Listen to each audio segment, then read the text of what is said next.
wonder if they're very conservative. So Servite, yeah, it's, they have been taught to be, my understanding. Did anybody go into the classroom on the Freeman's project there and get a read on that? Yeah, I did. I did that twice, I think. So what did you think of the students? Well, I had a really good time. We told some stories of things that we did and what things were like. But, the thing I tried to impress on people was, and I think it's something I failed to do, is, and I think a lot of people do, you come into school and you develop some friends immediately due to extracurricular activities. The guys who are football players hang out together, and different people, and you don't expand your horizons and get to know a lot of people that you kind of really find out you missed a lot by not knowing them over the years. And I try to encourage them to expand their circle of friends and try to meet a new person every day within their class or other classes, and because it's a great experience to have friends that have gone through Servite and what they do later. And so that's what I tried to impress on them, to just kind of expand your circle of friends, and don't stick with the same clique of people. Get to know the people who are going through the same thing with you. Get to know more people. So, and I enjoyed it. They had so many questions about things, and they were an interesting group. I tried to impress the need for them to bond with their teachers, because whether they know it or not, they have some of the best teachers in the world, and we did too. I'm pretty sure that we didn't fully realize how good that they were, and we got to know some of them through extracurriculars like sports and movie club.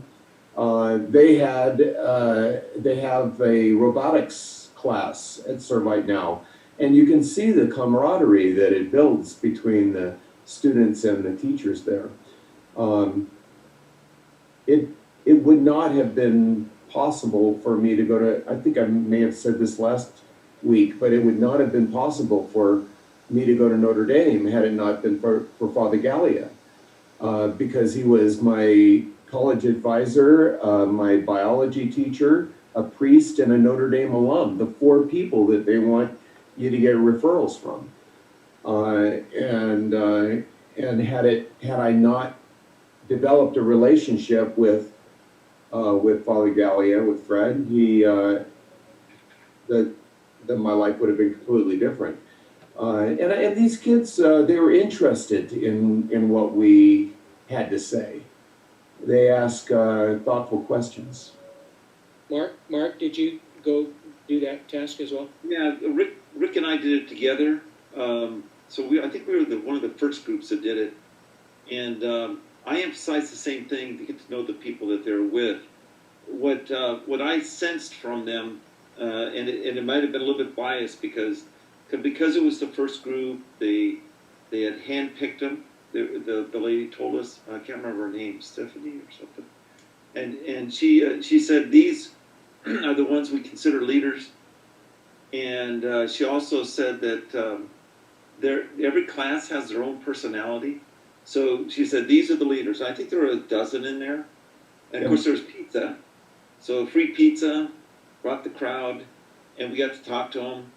And my experiences are much different than other people. So they wanted to listen to the stories of, where have you been and what have you done? But I really wanted to emphasize planning and get ready for detours, because it does happen. And I found them all to be disciplined and appreciative, and definitely were listening. I think we had one guy actually fall asleep. But other than that, the others were listening. Are you talking about one of our classmates, or? No, one of the kids. I could see him nodding off, and I saw I made eye contact with the guy next to him and was looking at him and looking at the guy and doing that, but it didn't catch. The guy was exhausted. It was just simply exhausted. But other than that, they were gentlemen and they were disciplined and obviously came from good families. And we pointed that out to them, I think, several times. The teachers there are handpicked, so they're going to get the best. And we said stuff like that. My part of it was mostly think about the future, because the time from 18 to 65 is a very short period of time as time moves on. And you better get ready, because you're going to be standing up here in front of a crowd in no time. So choose wisely. That kind of stuff. So I really enjoyed it. I hope that someone picked up the torch and continue with it, but I haven't seen any email after Freeman got hurt. You know, Our class has been an influence at Servite for, well, it was for 40 years, I think, because Ellis James Hunt was the longest employed teacher at Servite's history. Jim Hunt. And he's had their ear for all those years. One thing about Servite, and maybe you guys that actually went to the school, I'd ask that to the three of you, and that is the whole class system that we had. You know, there's the honors, the 2s, the 3s, the 4s. It's been mixed That's up. gone, yeah. I know that's long gone. One of the things that That's mixed up, certain things, I think, by the type of class that it is. So I think you get, math, you're in one thing and maybe in something else. But I think there's still some kind of division there, but we went to a religion class, and they actually have a guitar ensemble there, David. yeah. The kick out of that. So they got a lot of stuff going on. It's kind of they had more religion, I thought, visible. yeah. They were praying in the open court area before a game. Yeah. They had speakerphone to say grace before lunch. Yeah. Things like that were unique. I didn't So we expect didn't that. teach religion and philosophy with the love story book. Yeah. Well, I know every incoming student. la-ti-da. I know every incoming student gets a Bible that they use throughout the 4 years, and we didn't have any of that. No. You know, one of the things that, when I've talked to them, that it's different than when we were there, at least I don't remember it, but they really emphasize character development. That's a big deal for them. And the kids actually feed homeless people on a regular basis. And not only do they feed them, but they sit with them and eat with them.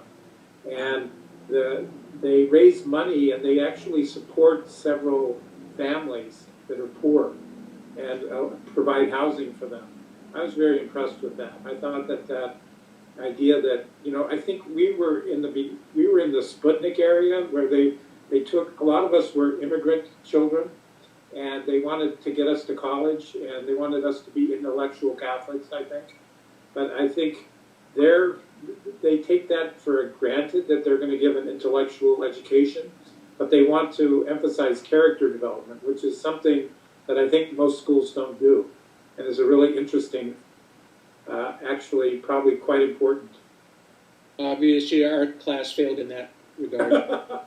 It's also a uniquely Catholic thing to emphasize teamwork in sports. You see it at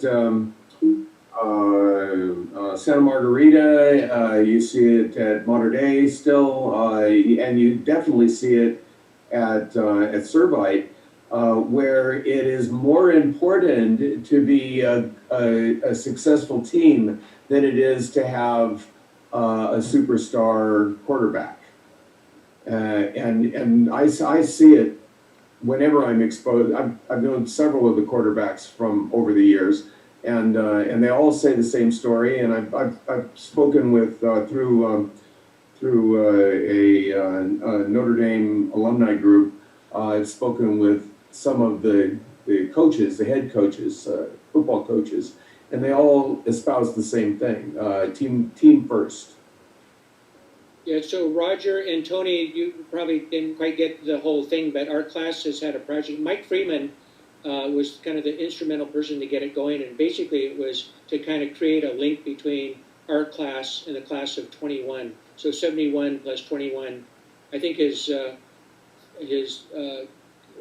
slogan was paying it forward 100 years. 50 plus 50 is 100 years. That to have an influence, a connection with these students at it, so we became kind of like godfathers. I don't know if that's the appropriate term, or and so a good number of our class have gone into the school and spent time, just talking and that kind of stuff. So it's really a cool thing. And since Mike he fell down the stairs and broke his neck, and he's in this amazing rehab program.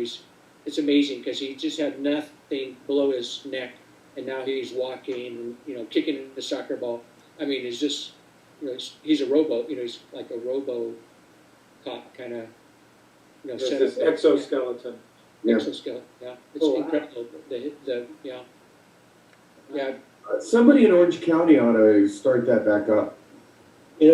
I'm in Santa Barbara, but after Mike got hurt, I telephoned Stephanie early, and she's no longer doing the program because I said, somebody needs to kind of pick this up, and I'll do the best I can, being 100 miles away. Maybe we can get it going. And I need to follow up on that because she said she was going to refer me to another person who was handling that, and they were going to get a hold of me, and I never did hear anything, and that was like 5 months ago. So, I'll have to get back to Stephanie and find out who's handling that and see if we can get something together because they're seniors now.